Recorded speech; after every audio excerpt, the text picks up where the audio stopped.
우리 교회 표어가 복음으로 교회를 새롭게 세상을 이롭게입니다.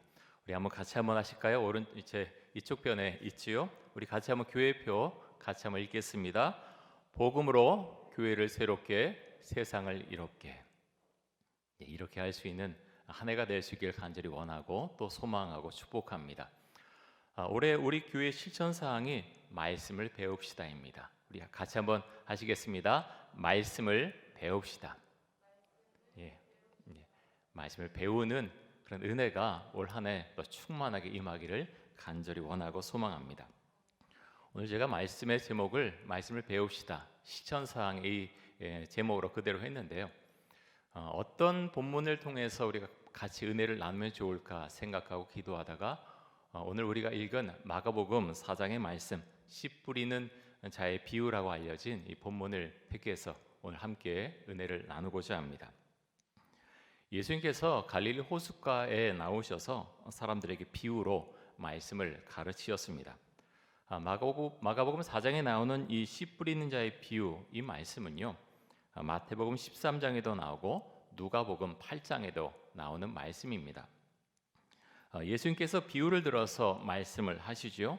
씨 뿌린 자가 나가서 씨를 뿌리는데 씨는 동일하지만 그 씨가 때로는 길가에 떨어지고 돌밭에 떨어지고 가시떨기가 있는 땅에 떨어지고 또 좋은 땅에 떨어지는데 그 결과가 다르게 나타난다라고 이제 말씀을 하셨습니다. 이 비유의 말씀을 해주셨지만 사람들은 잘 깨닫지 못했지요. 제자들도 잘 이해하지 못했습니다. 그래서 예수님께서 혼자 계실 때 제자들과 또 몇몇 사람들이 예수님에게 와서 이 비유를 설명해 주십시오라고 요청을 하게 됩니다. 오늘 우리가 마가복음 4장 말씀을 같이 읽었는데 이 본문이 예수님께서 이 비유의 말씀에 대해서 설명해 주시는 본문의 내용입니다. 마가복음 4장 14절에 보니까 뿌리는 자는 말씀을 뿌리는 것이다. 뿌리는 자는 말씀을 뿌리는 것이다 라고 하셨습니다. 다시 말해서 그 씨가 말씀이라는 것이죠. 근데 여러분, 누가 말씀을 뿌립니까? 가장 먼저는 예수님께서 말씀을 뿌리십니다. 그렇죠? 또 나아가서 설교자가 말씀을 뿌리고요. 또 복음을 전하는 자 누구나 말씀을 뿌리는 자가 될 수 있습니다. 우리가 이 비유의 말씀을 볼 때요, 한 가지 꼭 기억해야 되는 것이 있는데 그것이 무엇인가 하면 하나님의 나라를 우리가 늘 기억하면서 이 비유의 말씀, 오늘 주신 이 비유의 말씀을 우리가 읽고 이 말씀을 해석하고 받아들일 수 있어야 되겠습니다. 왜냐하면 말씀을 받아들이는 자가 누릴 수 있는 가장 최고의 복이 무엇인가 하면 하나님의 나라가 임하는 것입니다. 하나님 나라에 들어갈 수 있다는 것이죠. 예수님께서 이 땅에 오셔서 천국 복음을 전파하셨습니다. 그 과정 가운데서 이 비유의 말씀도 주셨는데요. 여러분, 주께 주신 말씀을 믿음으로 받는 자는 이미 하나님의 나라에 들어간 것이죠. 왜냐하면 하나님의 나라고 천국은 말씀을 믿음으로 받아들인 자가 들어가는 곳, 그것이 곧 하나님의 나라, 천국이기 때문에 그렇습니다. 오늘 이제 본문에 보면은 말씀이라고 하는 단어가 굉장히 많이 등장합니다. 마가복음 14장 14절부터 20절까지에 보면 매 절마다 말씀이라고 하는 단어가 들어가 있고요. 특별히 15절에 보면 3번이나 말씀이라는 단어가 나옵니다. 왜 이렇게 많이 나오는 것일까요? 말씀이라는 단어가 이렇게 많이 나오는 것일까요? 이 비유의 핵심이 바로 말씀이기 때문에 계속해서 말씀이라고 하는 단어가 나오는 것이겠죠. 마가복음 4장 15절 한번 보겠습니다. 말씀이 길가에 뿌려졌다는 것은 이들을 가리킴이니 곧 말씀을 들었을 때 사탄이 즉시 와서 그들에게 뿌려진 말씀을 빼앗는 것이요. 말씀이 길가에 뿌려졌는데요, 사탄이 와서 즉시 뿌려진 그 말씀을 빼앗아 갔습니다. 비유에 나오는 이 길가, 돌밭, 그리고 가시떨기, 좋은 땅, 이런 것들은 우리의 마음을 가리키는 것이지요. 그리고 씨는 말씀인데요, 각자의 마음 가운데 동일한 씨, 말씀이 뿌려지는데 각각 다른 모습으로 결과가 나타난다는 것입니다. 여러분, 이 말씀 길가에 뿌려졌는데 사탄이 즉시 와서 그들에게 뿌려진 말씀을 빼앗았다 그랬습니다. 누가 혹시 생각이 나십니까? 성경에 보면요, 일단 바리새인들이 생각이 납니다. 그들은 말씀을 잘 아는 자였지만 말씀의 전문가라고 했지만 예수님께서 말씀하셨을 때 그 말씀을 거부했지요. 그 말씀이 마음 가운데 전혀 들어오지 못했습니다. 또 여러분, 마가복음 4장 뒷부분에 보면은 가령 마가는 이것을 의식해서 이 본문을 이곳에 넣지 않았나 그런 생각을 하게 됐는데요. 예수님께서 제자들에게 비유 말씀을 해주신 다음에 배를 타고 갈릴리 바다를 제자들과 함께 건너가게 되죠. 그런데 갑자기 큰 광풍이 불어옵니다. 그래서 물이 배에 많이 들이차게 되죠. 다급한 마음이 들었던 제자들은 잠들어 있던 예수님을 깨우게 되지요. 살려주십시오라고 이제 말씀을 드리게 됩니다. 자, 마가복음 4장 39절과 40절입니다. 자, 예수께서 깨어 바람을 꾸짖으시며 바다더러 이르시되 잠잠하라 고요하라 하시니 바람이 그치고 아주 잔잔하여지더라. 이에 제자들에게 이르시되 어찌하여 이렇게 무서워하느냐 너희가 어찌 믿음이 없느냐 하시니, 자, 갈릴리 바다를 잔잔하게 하신 예수님께서 제자들에게 뭐라고 말씀하십니까? 어찌하여 이렇게 무서워하느냐 너희가 어찌 믿음이 없느냐. 비유 말씀을 들은 지 얼마 지나지 않은 시점입니다. 그런데 제자들의 마음 가운데서 믿음이 없는 모습을 그들이 보였다는 것이죠. 마귀가 제자들의 마음 가운데 있는 말씀을 빼앗아 가버린 것이죠.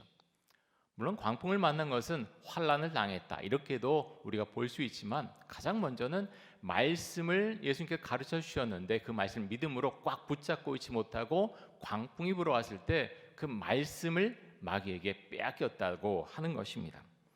여러분, 누구라도 믿음이 약해지면 또 믿음이 없으면 이런 현상이 나타날 수가 있는 것이죠.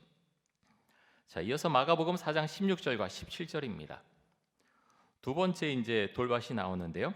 또 이와 같이 돌밭에 뿌려졌다는 것은 이들을 가리킴이니 곧 말씀을 들을 때 즉시 기쁨으로 받으나 그 속에 뿌리가 없어 잠깐 견디다가 말씀으로 인하여 환난이나 박해가 일어나는 때에는 곧 넘어지는 자요. 자, 환난이나 박해가 일어날 때 말씀이 내 안에 있는 줄 알았는데, 사실 착각한 거죠. 그렇게 있는 줄 알았는데 환난이나 박해가 일어나자 그 말씀이 갑자기 약해지고 없어졌다는 거죠.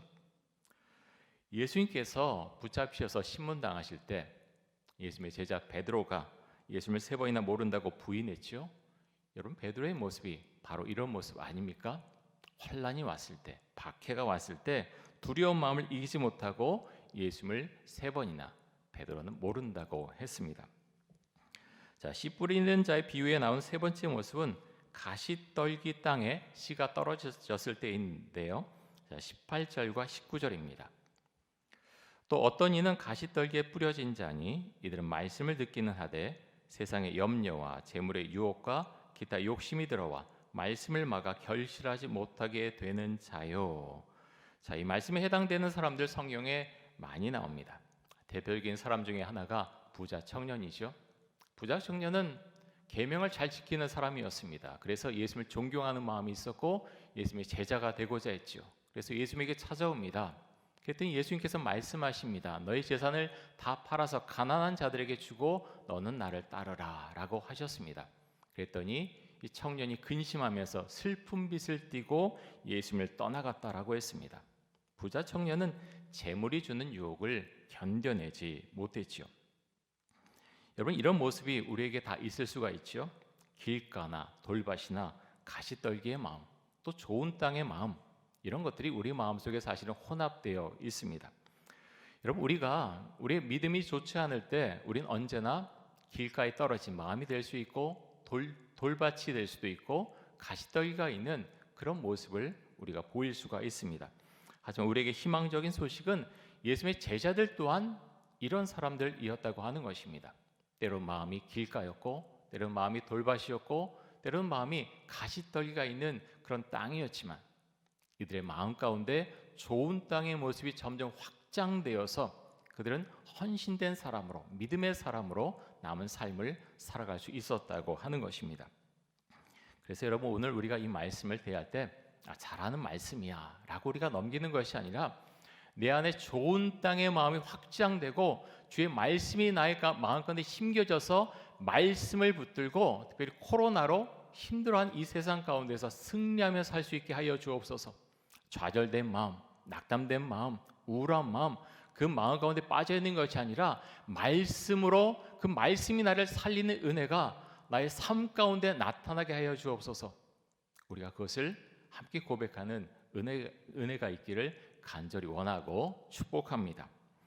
자, 마지막 땅이 이제 좋은 땅인데요. 20절 말씀 한번 보겠습니다. 자, 우리 20절 같이 한번 읽습니다. 좋은 땅에 뿌려졌다는 것은 그 말씀을 듣고 받아 30배나 60배나 100배의 결실을 하는 자니라. 자, 성경에는 예수의 말씀을 받아서 결실을 맺는 사람들이 많이 나옵니다. 그 중에 한 사람이 누군가 하면 마가복음 7장에 나오는 수로보니게 여인입니다. 예수님께서 두로 지방으로 가셨습니다. 그때 귀신 들린 딸을 둔 여인이 있었는데요. 수로보니게 여인이지요. 예수님을 찾아서 간청합니다. 주님, 내 딸에게서 귀신을 내보내 주십시오라고 간청하지만 예수님께서 아주 이전에 한 번도 보지 못했던 그런 태도로 말씀을 하시죠. 그렇게 말씀하시죠. 자녀의 떡을 취해서 개들에게 던짐이 마땅하지 않다. 굉장히 모욕적인 그런 말씀이라고 할 수 있습니다. 그런데 여인이 어떻게 반응을 합니까? 정말 놀라운 것은 예수의 말씀보다도 이 여인의 반응입니다. 마가복음 7장 28절에서 30절까지 말씀 보겠습니다. 여자가 대답하여 이르되 주여 올소이다마는 상 아래 개들도 아이들이 먹던 부스러기를 먹나이다. 예수께서 이르시되 이 말을 하였으니 돌아가라. 귀신이 내 딸에게서 나갔느니라 하시매 여자가 집에 돌아가 본즉 아이가 침상에 누웠고 귀신이 나갔더라. 수로보니게 여인은요 예수를 믿었습니다. 그 말씀이 어떻게 보면 자신을 모욕하는 그런 소리로 들릴 수도 있었지만 수로보니게 여인은 그렇게 받지 않았죠. 예수님 자체를 예수님을 신뢰했고 예수를 믿었습니다. 그래서 예수님께서 그 딸을 치유하시는 역사가 일어나는 것입니다. 여러분, 그래서 좋은 땅의 마음을 갖고 있다고 하는 것은 결국 무엇입니까? 결국 믿음의 문제죠. 믿음이 좋은 사람들의 마음은 좋은 땅이라고 하는 것입니다. 사랑하는 성도 여러분, 하나님의 말씀이 중요하다. 교회 나온 사람들이라면 이것을 모르는 사람은 아무도 없습니다. 그런데 여러분, 우리는 왜 하나님의 말씀을 배워야 합니까? 왜 배워야 하냐고 하면 말씀을 알고 배워야 믿음이 자라날 수 있고 그 말씀에 순종할 수 있기 때문에 그렇습니다. 그래서 우리는 말씀을 배워야 합니다. 어제까지 신년 특별 새벽 기도회 월요일부터 토요일까지 6일 동안 가졌습니다. 어제 봤던 말씀이 에베소서 6장 말씀인데요. 하나님의 전신갑주에 대한 말씀을 우리가 살펴보았습니다. 그리스도인이라면 누구나 하나님의 전신갑주를 입어야 하겠죠. 전신갑주가 무엇을 말합니까? 진리의 허리띠, 그리고 의의 호심경, 가슴에 붙이는 거죠. 의의 호심경, 평안의 복음이 준비한 신, 그리고 믿음의 방패, 구원의 투구, 성령의 검으로 완전 무장해야 되죠. 그런데 여러분, 성령의 검이 무엇입니까? 하나님의 말씀이죠. 성령의 검은 하나님의 말씀입니다. 다시 말해서 성령의 검, 하나님의 말씀이 있어야 마귀를 대적해서 이길 수 있다는 것이죠. 그 날카로운 칼로 마귀를 찔러야 이길 수 있다고 하는 것입니다. 자, 히브리서 4장 12절 한번 보겠습니다. 우리 말씀 같이 한번 읽습니다.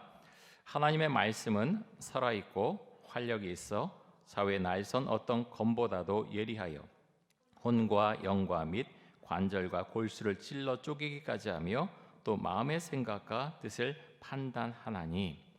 여러분, 그래서 우리는 하나님의 말씀을 알아야 됩니다. 배워야 됩니다. 기억해야 되고 마음속에 담고 있어야 됩니다. 그렇게 할 때야 세상에서 여러 가지 어려움을 당해도 그 말씀이 살아나고요, 그 말씀이 나의 판단이 되고 그 말씀을 따라서 우리는 세상을 살아갈 수가 있는 것입니다. 말씀을 배우는 방법 어떤 것이 있습니까? 가장 좋은 방법은요, 성경을 읽는 것입니다. 그래서 여러분, 혹시 여러분 중에 성경을 아직도 오랜 기간 동안 그렇게 신앙생활 해오셨는데 한 번도 읽지 않은 분이 계십니까? 기도하십시오. 반드시 읽어야 됩니다. 말씀을 모르면요, 하나님을 모릅니다. 그래서 말씀을 읽어야 됩니다. 그래서 가장 좋은 것은 사실 성령께서 우리의 마음을 깨우침을 주어서 성경 말씀 읽는 것이고요. 성경을 읽다 보면 쉽지 않다는 것을 알게 됩니다. 그렇죠? 성경을 읽어서 그것이 따다다 정리되고 모든 것이 명확하다. 그렇게 되기가 쉽지가 않다는 거죠. 그래서 우리는 여러 가지 방법을 동원하게 되죠. 우리 교회에서는 큐티집, 큐티인을 가지고 큐티를 하게 되고 하고 있고, 또 이 말씀을 가지고 새벽 기도의 말씀을 전합니다. 그런데 여러분, 카톡으로 말씀을 보내드리고 또 이곳에서 새벽 기도를 하지만 본문을 묵상하지 않고 그 설교를 들었을 때와 본문을 여러 번 읽으면서 묵상하고 그 설교를 들었을 때 그것은 차이가 날 수밖에 없습니다. 어떤 차이가 납니까? 말씀에 대한 이해, 말씀에 대한 깨달음이 다를 수밖에 없는 것이죠. 매일매일 본문을 묵상하고 말씀을 듣는 사람과 그냥 본문만 듣는 사람, 그 설교만 듣는 사람, 아니면 설교도 듣지 않는 사람, 다를 수밖에 없습니다. 매일매일 쌓여가는 것이죠. 여러분, 1:1 성경 공부는 어떻습니까? 왜 우리 교회에서 1:1 성경 공부를 합니까? 성경만 읽어서는요, 기독교 신앙이 정확히 어떤 신앙인가 체계적으로 배우기가 쉽지가 않습니다. 그래서 1:1 성경 공부를 통해서 기독교 신앙이 어떤 신앙인가, 우리는 어떤 신앙을 갖고 살아가야 되는가, 그것을 체계적으로 배우는 것이죠. 제자 훈련 왜 합니까? 내가 예수를 믿으면 성경은요, 너희가 예수의 제자로 살아가라라고 분명히 말씀합니다. 제자 훈련, 그거는 특별히 어떤 사람들만, 선택된 사람들만 하는 것이죠 라고 그렇게 하시는 분이 계실지 모르지만 그렇지 않다는 것이죠. 성경 우리가 분명히 말씀합니다. 내가 예수를 믿느냐? 그렇다면 예수의 제자로 살라라고 우리에게 분명히 말씀합니다. 그래서 여러분, 우린 제자 훈련 해야 되고요, 말씀을 깨달아가고 배워야 됩니다. 제자 훈련 하면은 다 제자가 되느냐? 그렇진 않죠. 본인의 선택이고 본인의 믿음입니다. 하지만 교회에서는요, 그 길을 제시해주고 그 길을 알려주는 것입니다. 그래서 그 과정에 참여해서 함께 한다고 하는 것은 너무나 중요하다는 것이죠. 사랑하는 성도 여러분, 사람은요, 가치가 있고 의미 있는 일을 하게 되어 있습니다. 여러분, 이 자리에 왜 오셨습니까? 주일에 예배드리는 것, 이것이 어떤 것보다도 가치가 있고 의미가 있다라고 생각하기 때문에 이렇게 일찍 일어나셔서 이 자리에 오시지 않으셨습니까? 말씀을 배우는 것도 마찬가지입니다.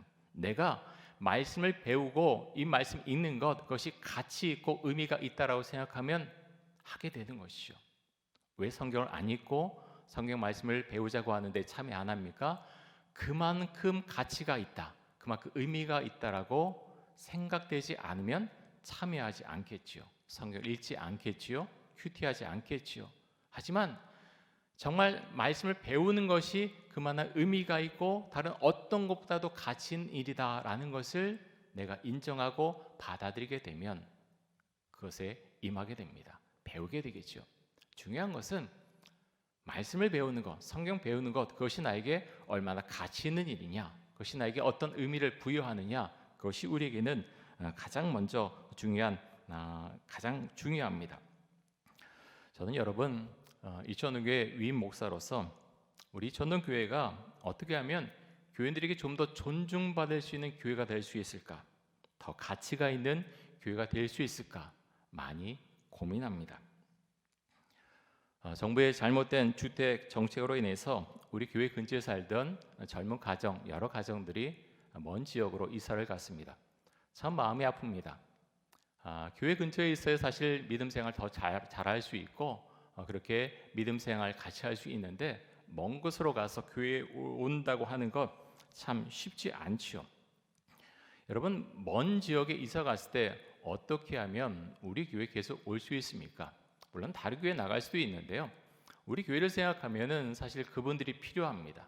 믿음의 젊은 가정들, 그분들이 너무나 필요하죠. 한 가정 한 가정이 얼마나 중요한지 모릅니다. 근데 억지로 올 수는 없는 것이죠. 어떻게 하면 그분들이 우리 교회를 떠나지 않고 계속 올 수가 있습니까?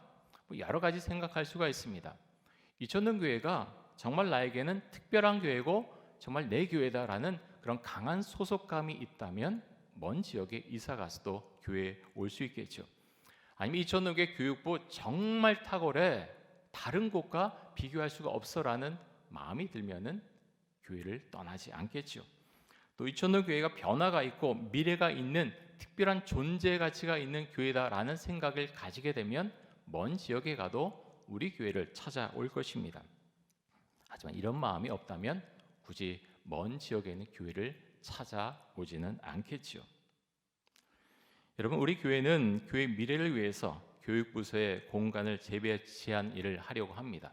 그런데 여러분, 대강당에서는 아무 일도 일어나지 않습니다. 특별히 요즘 젊은 세대들 정말 깨끗하고요, 좋은 환경 가운데 익숙해져 있습니다. 많은 변화가 있어야 되는데 교회 공간을 그렇게 재배치하고 다시 만들 때에는 정말 탁월한 공간으로 만들어야 됩니다.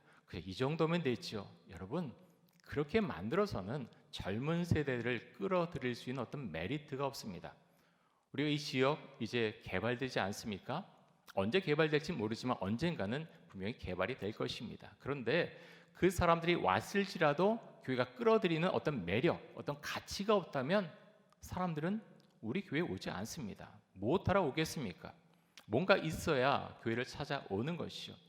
특별히 젊은 부부들은요, 특별히 자신들이 은혜 받을 그런 것도 찾지만 자녀들이 교육을 잘 받을 수 있을까? 신앙 교육을 잘 받을 수 있을까? 그래서 가치를 두는 젊은 부부들이 굉장히 많습니다. 그런 면에 있어서는 우리는 정말 깨끗하고 좋은 시설을 마련해 가야 하겠고, 또 하나 더불어서 탁월하고 헌신된 교사들이 반드시 필요합니다. 시설만 있고 정말 헌신하고 말씀을 가르치고 그렇게 사랑해주는 교사가 없다라고 하면 그 교회는 아무런 그런 의미가 없겠죠. 사랑하는 성도 여러분, 존재 가치를 높일 수 있는 교회를 만들어가기 위해서 필요한 것 중에 하나가 말씀 훈련입니다. 1대1 성경 공부와 제자 훈련하는 이유도 말씀에 기초를 둔 교회를 만들어가기 위한 하나의 과정입니다. 하나님의 말씀은 지식으로만 우리 머릿속에 넣으려고 하면 아무런 힘을 발휘할 수가 없을 것입니다. 성령님께서 우리의 마음을 열어주셔야 말씀을 마음속에 받아들일 수 있고 그 말씀에 순종해 나갈 수가 있을 것입니다. 사랑하는 성도 여러분, 우리 교회를 위해서 기도해 주십시오. 우리의 교회 미래를 위해서, 또 다음 세대를 위해서 정말 절박한 마음으로 기도해 주시기 바랍니다. 코로나로 인한 것이긴 하지만 교회 학교가 심각합니다. 코로나가 길어질수록 앞으로 어떤 일이 일어날지 우리는 알 수가 없지요. 우리는 너무 아니란 생각 가운데 있지 않나, 좀 그런 생각을 해보게 됩니다. 우리 자녀들, 다음 세대가 없다면 우리의 교회는 미래가 없습니다. 우리 교회들 중에서, 우리 통합교단 중에서 한 절반 정도가, 약 9천 개 정도 교회가 있는데요, 그보다 좀 더 되는데 한 절반 정도가 교회 학교가 없습니다. 그 가운데에서 또 많은 교회들이 코로나로 인해서 굉장히 흔들리고 있습니다. 아이들이 점점 없어지고요, 나오지 않습니다. 젊은 부부들의, 그런 젊은 집사들, 부부들의 그 신앙이 거기까지 사실 나아가지 않은 면도 있고 또 코로나로 인한 것도 있습니다. 언제까지 넋놓고 있을 수는 없는 것이죠. 정말 간절히 기도해야 되겠고요. 그러면 어떻게 해야 될 것인가 같이 기도하고 방법을 찾아 나가고 그것을 하나하나 실행해 나가야 될 것입니다. 사랑하는 이천동교회 성도 여러분, 우리 교회의 미래를 위해서 기도해 주시고요. 정말 우리 교회가 말씀이 충만한 교회, 정말 교회를 정말 사랑하는 교인들, 그 교인들이 더 많이 늘어갈 수 있도록 해 주십시오.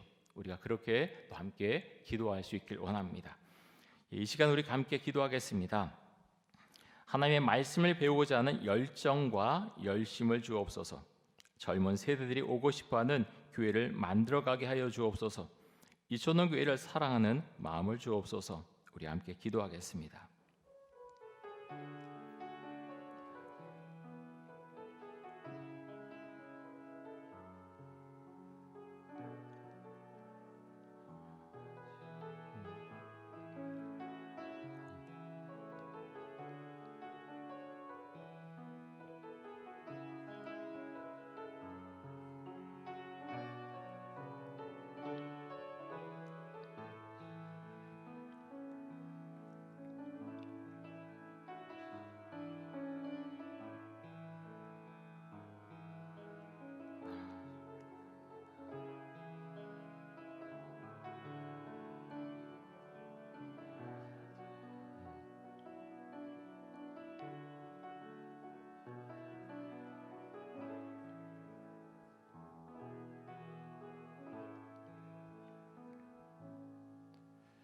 하나님, 우리 마음 가운데 하나님의 말씀을 향한 열심이 있습니까? 열정이 있습니까?